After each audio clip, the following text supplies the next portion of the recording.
Você já ouviu falar no arrebatamento da igreja? Suponho que sim. Afinal, é um assunto muito discutido no meio cristão. Já foi assunto de livros, filmes e até desenhos animados. Multiplicado por 7, não esqueça no 666. Acordem! O apocalipse em meia hora! Além do mais, diversas foram as datas marcadas para ocorrer, e no fim, nada aconteceu. E como já estamos iniciando um novo ano, eis que surge uma nova data, 2020. Será que acertam dessa vez? É sobre essa e outra data que falaremos no vídeo.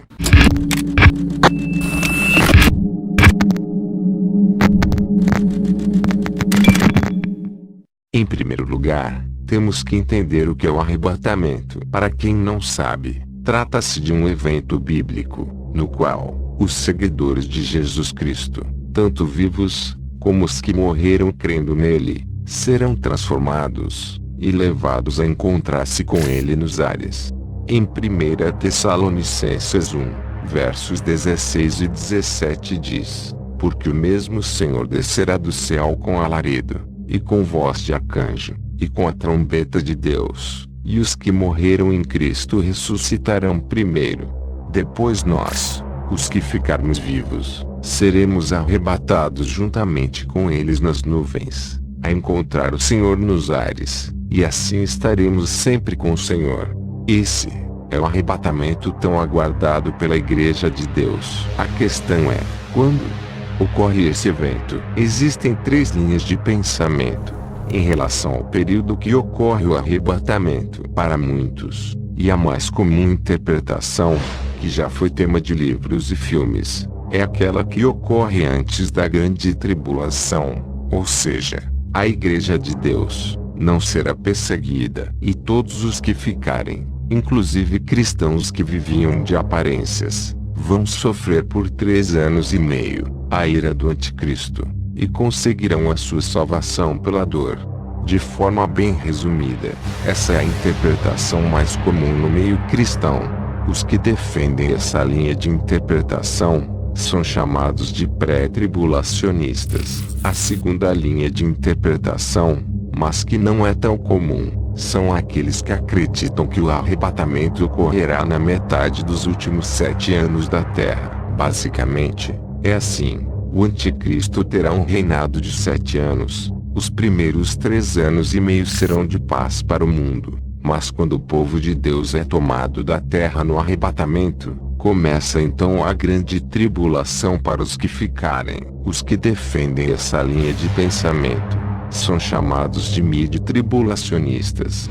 A terceira linha de pensamento é a que defende que a Igreja de Deus passa pela grande tribulação, ou seja, assim como ocorreu no Egito, quando o povo de Deus era oprimido pelos egípcios, assim como os profetas no Antigo Testamento eram perseguidos, assim como Jesus foi perseguido, e assim como seus apóstolos foram perseguidos, da mesma forma, no final dos tempos, todos os que creem em Jesus como único e suficiente Salvador, serão perseguidos pela besta e seu falso profeta. Nos últimos 7 anos da Terra, o mundo terá uma falsa paz que durará 3 anos e meio. Nesse tempo, a Igreja de Deus irá contra o sistema da besta, pregando a vinda do Senhor Jesus. Entretanto, na metade dos últimos 7 anos, o anticristo começa a perseguir os santos do Altíssimo, e no final dos últimos 3 anos e meio de perseguição, é que acontece o arrebatamento da igreja. Os que defendem essa interpretação são chamados de pós-tribulacionistas. Esse suposto arrebatamento em 2020 segue a linha pré-tribulacionista. Toda a estrutura dessa teoria está baseada em 4 principais pontos. 1. Ressurgimento do Estado de Israel em 1948. 2. O Salmo 90:10 que fala que uma geração dura de 70 a 80 anos. 3. A Páscoa, que ocorre no dia 14 do mês de Nissan para os judeus. 4. E no calendário hebreu, ou no calendário gregoriano. Agora vamos entender cada ponto da teoria. Desde o ressurgimento do Estado de Israel em 1948, se passaram 71 anos pelo calendário gregoriano. Entretanto, pelo calendário bíblico, 72 anos já se passaram. Isso significa que em 2020, Israel completará 73 anos desde que voltou a ser uma nação. E vocês me perguntam, e daí? Segundo a teoria, quando Israel completar 73 anos de existência, ocorrerá o arrebatamento da igreja. E é aí que entra o terceiro ponto da teoria, o Salmo 90 verso 10 que diz: de fato, os dias de nossa vida chegam a 70 anos, ou a 80 para os que têm mais saúde. Entretanto, a maior parte dos anos é de labuta e sofrimentos, porquanto a vida passa muito depressa, e nós voamos.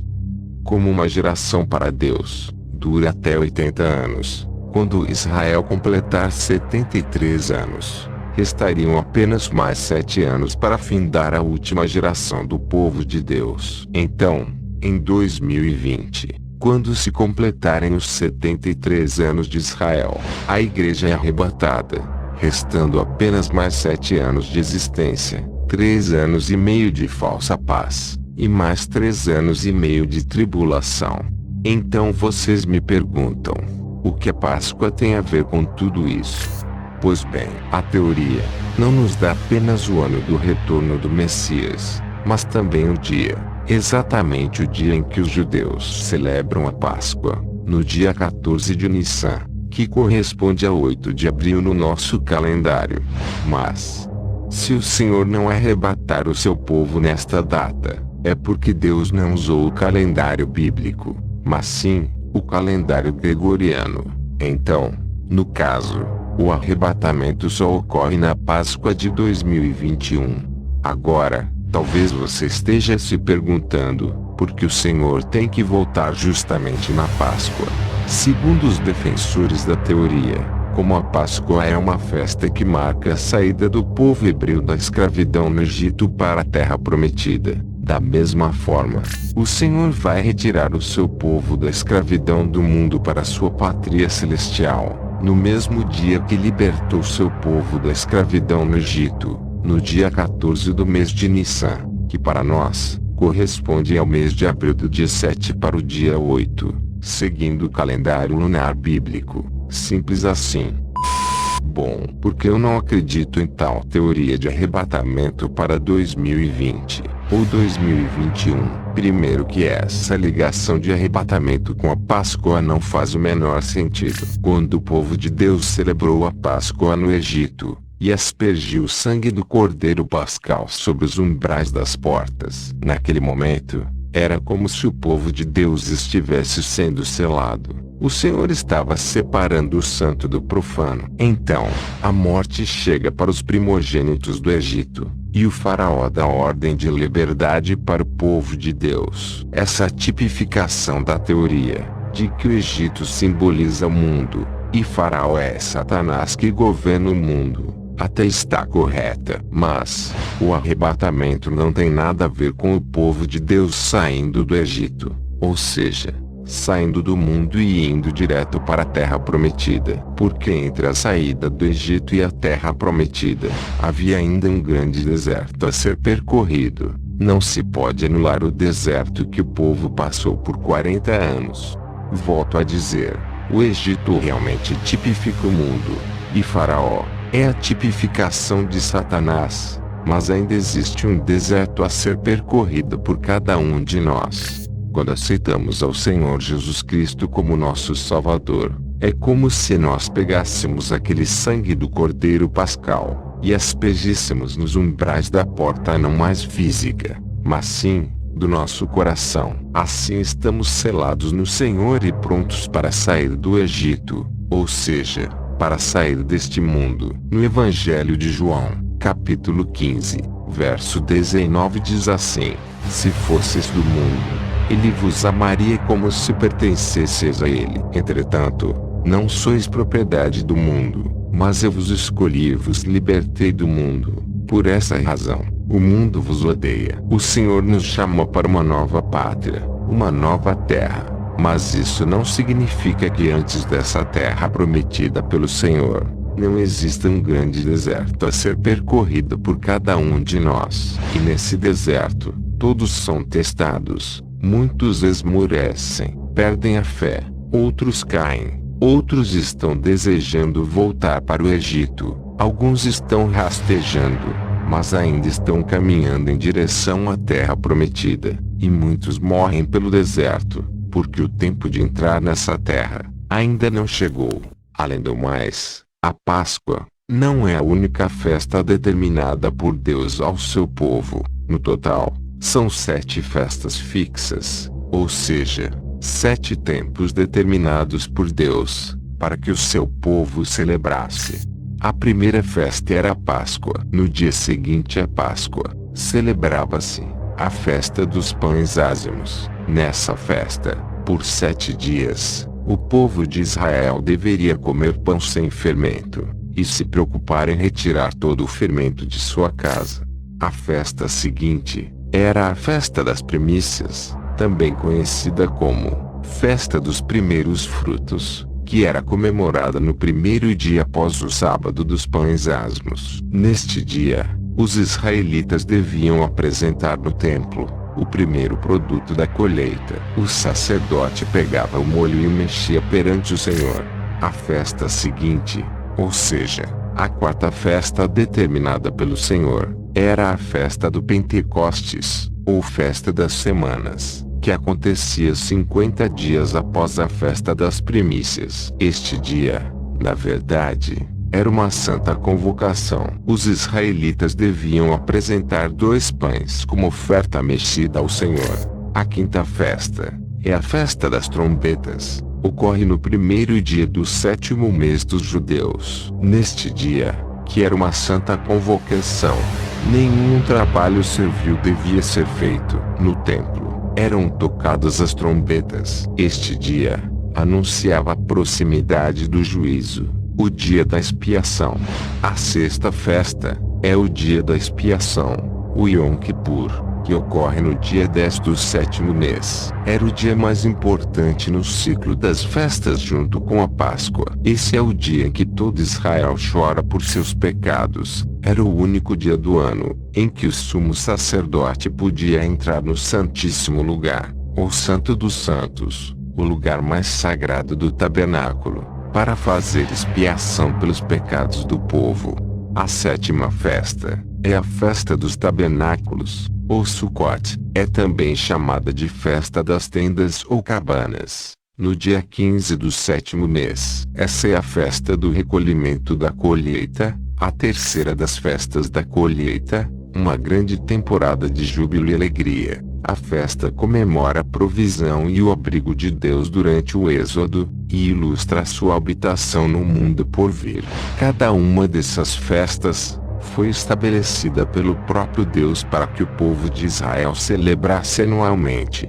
Entretanto, a realidade de cada uma dessas festas, o seu real significado, representam etapas do plano de Deus para com seu povo.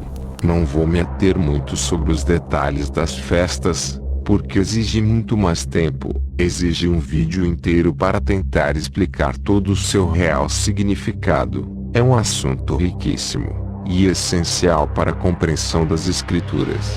Mas em resumo, o nosso Senhor Jesus cumpriu 3 das primeiras festas. Cristo morreu como o Cordeiro Pascal. Ele morreu por nós no mesmo dia e horário que os judeus celebravam a Páscoa. Cristo tira o pecado nos asmos, como pão da vida, e na sua ressurreição, ele cumpre as primícias. Em 1 Coríntios 15:20 diz: no entanto, em realidade, Cristo ressuscitou dentre os mortos, sendo ele o primeiro dos frutos dentre aqueles que dormiram. O real significado da festa do Pentecostes é relatado no livro de Atos, no capítulo 2, quando o Espírito Santo desce sobre a Igreja de Deus. Após estas 4 festas, que são chamadas festas da primavera, havia um espaço de tempo até as próximas chuvas. Como vimos, Deus zela pelo cumprimento de suas festas solenes, de acordo com seu significado. Agora vamos observar as 3 festas seguintes, relacionadas às últimas chuvas, a chuva serôdia que estão para se cumprir. Em relação às 3 últimas festas, existem opiniões diferentes. Vou expressar a interpretação que creio será mais coerente. A 5ª festa, a festa das trombetas, servia mais como um alerta, à proximidade do dia da expiação. Ou seja, servia para preparar o povo para o dia de expiação. A pregação do Evangelho nesses 2000 anos, já representa esse toque das trombetas, um anúncio de que um dia o Senhor Jesus voltará. Entretanto, o livro do Apocalipse fala sobre as 7 trombetas. Essas trombetas representam a Igreja de Deus, anunciando a proximidade da volta de Jesus Cristo.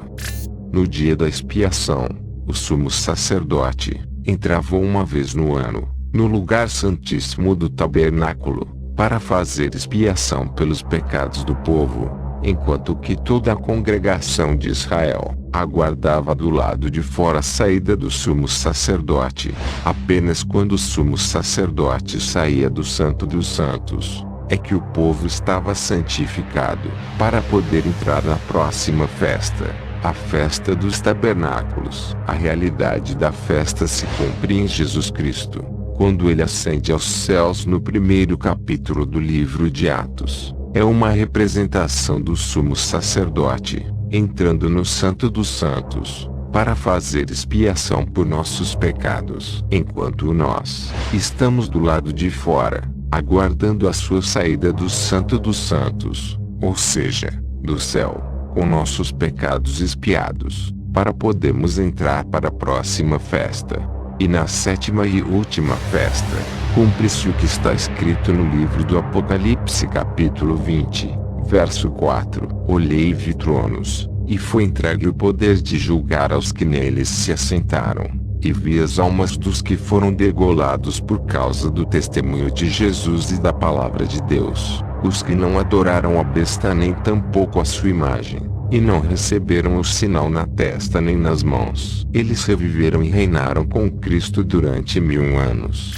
Esse é só um esboço sobre a literalidade das festas do Senhor, e já preencheu boa parte do vídeo. É por esse motivo que é impossível acreditar em arrebatamento para hoje ou amanhã, sem se cumprir os tempos determinados por Deus. Entendendo essas coisas, muitas doutrinas e interpretações caem por terra.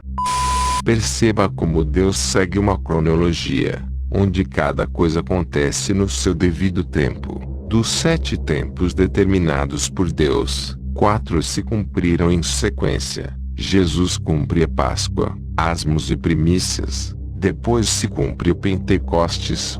Cristo entra no Santo dos Santos para fazer expiação por nossos pecados. Para quê?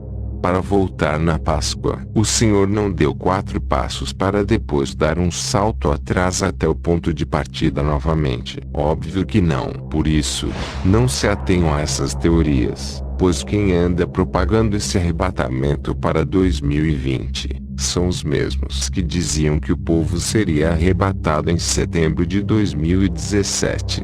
Inclusive eu fiz vídeo sobre esse assunto na época, desmascarando a teoria. Em relação ao Salmo 90:10, é o seguinte: antes de usar apenas o verso 10 do Salmo para sustentar uma teoria, é preciso antes de tudo, ler o Salmo completo. Feito isso, notamos que em momento algum, o Salmo diz que, quando Israel voltasse a ser uma nação, duraria de 70 a 80 anos. O objetivo não é o de estipular um prazo máximo, mas apresentar uma noção da brevidade da vida humana. Não importa o quanto possamos viver, é inevitável que um dia, voamos desta vida, com a morte. Existem coisas proféticas no Salmo, que o apóstolo Pedro utiliza em sua carta, em 2 Pedro 3. Entretanto, o Salmo trata muito mais da brevidade da vida humana diante da eternidade de Deus. É uma reflexão sobre a nossa vida na Terra, E quais são as nossas prioridades? Ainda no verso 10 diz que a maior parte dos nossos anos é apenas de canseiro e enfado. E eu pergunto, não é verdade? Os homens não passam anos estudando, correndo atrás de uma carreira de sucesso. Essa não é a prioridade da maior parte das pessoas. E o verso 12 ainda diz, ensina-nos a contar os nossos dias, para que alcancemos coração sábio. Ou seja, não se trata apenas de ter o senso de mortalidade, significa valorizar o tempo que temos, empregando em propósitos eternos. Alguma vez você já refletiu sobre o que tem feito com o seu tempo? Em muitas vezes, só notamos a importância do tempo, justamente quando não o temos mais. Quem propaga esse tipo de teoria está em busca de visualizações e inscritos, não fazem parte do corpo de Cristo. Quando chegar a data prevista em 2020, e nada acontecer, eles vão postergar para 2021, e quando não ocorrer novamente, eles vão buscar outra teoria maluca, e assim eles vão levando muita gente pro buraco, porque infelizmente, existem pessoas que acreditam nesses falsos profetas e ainda os defendem. Sem contar que é por conta destes homens, que surgem escarnecedores, zombando do que não entendem, assim como o canal Porta dos Fundos, com suas blasfêmias. Veja o que diz em 2 Pedro 3 do verso 3 ao 10. Antes de tudo, considerai atentamente que, nos últimos dias, surgirão escarnecedores, anunciando suas zombarias e seguindo suas próprias paixões. Eles proclamarão o que aconteceu com a promessa da sua vinda. Ora, desde que os antepassados morreram, tudo continua como desde o princípio da criação. No entanto, deliberadamente, eles não reconhecem que desde a antiguidade, por intermédio da palavra de Deus foram criados os céus e a terra. E esta foi formada da água, e por meio da água, foi pelas águas que o mundo daquela época foi submerso e destruído. Ora, por intermédio da mesma palavra, os céus e a terra que hoje existem estão também preparados para o fogo, reservados para o dia do juízo e para a total destruição dos ímpios. Contudo, amados, há um princípio que não deveis esquecer, que para o Senhor, um dia é como 1000 anos. E 1000 anos, como um dia. O Senhor não se atrasa em cumprir a sua promessa, como julgam alguns. Pelo contrário, Ele é extremamente paciente para convosco, e não quer que ninguém pereça, mas que todos cheguem ao arrependimento. Entretanto, o dia do Senhor virá como ladrão, no qual os céus desaparecerão ao som de um terrível estrondo, e os elementos se desintegrarão pela ação do calor. A terra e toda a obra nela existente serão expostas ao fogo. Em Efésios 4:14 diz, o objetivo é que não sejamos mais como crianças, levados de um lado para outro pelas ondas teológicas, nem jogados para cá e para lá por todo vento de doutrina, e pela malícia de certas pessoas que induzem os incautos a errar.